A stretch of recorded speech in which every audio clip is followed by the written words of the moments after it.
do you have a message that you want to share with everybody? Jewish Family Services and what they're doing here in the greater Hartford area is fantastic. We need to break the cultural stigma that treats these illnesses as moral failings rather than medical failings. No one gets up any given day and tries to lose their job, make enemies with their friends and family, and try to get arrested.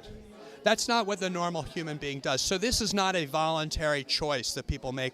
These are diseases that run through my family as they do many other families, and I am very much wanting to break the cycle so that my kids have less of a exposure to this illness and that they themselves will be less prone to succumbing to this illness because they won't see it modeled in their lives.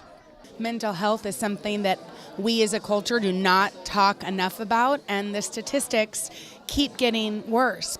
And I love that Jewish Family Services comes together to bring people together to tell their stories to end the stigma on mental illness. Well, we're here with 600 people. Have you seen a change over the past few years? Do you see it being less stigmatized? Well, I definitely think that it's talked about more, which is really good. And events like this that bring people together, bring thought leaders, bring people that have struggled with it themselves to tell their stories helps to end the stigma. Is there one bit of advice that you'd like to share with the community? Share your stories. Talk to your children.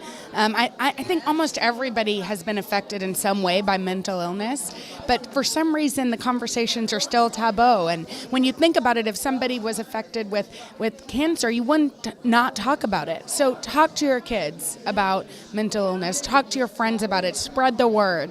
It's okay to have conversations. So, Patrick, do you have a message that you want to share with everybody? Yes, stop the segregation of mental health to something other than health care, because mental health is part of health care. And yet most people feel stigmatized because they don't see it as part of the normal course of getting a checkup. So I'm going to be advocating for a checkup from the neck up. Understand that for those who struggle with mental illness day by day, it is a painful journey as they encounter peaks and valleys. Ketamine has been used as an anesthetic.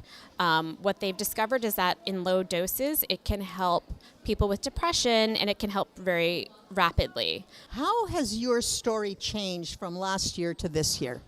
I unfortunately got much more ill after last May's event and had a very difficult summer that involved hospitalization and more treatments. But I have been extremely lucky since August that I am now really just dealing with a mild depression, and I haven't been in this situation in 5 years.